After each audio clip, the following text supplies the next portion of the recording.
அதிமுக பொதுச் செயலாளர் எடப்பாடி பழனிசாமி தாக்கல் செய்த 1 கோடி ரூபாய் மானநஷ்ட வழக்கு ஈடு தொடர்பாக தற்போது நமக்கு அண்மை செய்தி கிடைத்திருக்கிறது.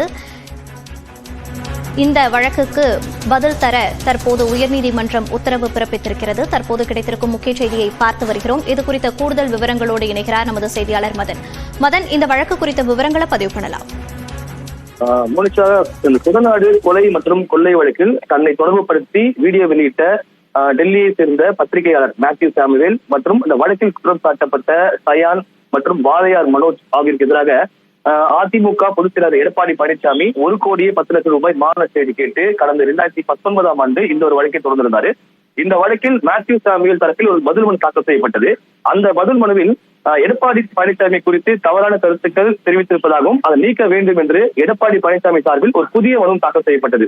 இந்த புதிய மனுதான் இன்று விசாரணைக்கு வந்தபோது எடப்பாடி பழனிசாமி தரப்பில், அதாவது குற்றம் வழக்கில் முதல் தகவல் அறிக்கையிலும் புலன் விசாரணை கூட அந்த மனுதாரருக்கு எதிராக எந்த ஒரு கருத்தும் தெரிவிக்கப்படாத நிலையில் உள்நோக்கத்துடன் மேத்யூ சாமுவேல் இந்த ஒரு வீடியோ வெளியிட்டுள்ளதாக தெரிவித்திருந்தார்.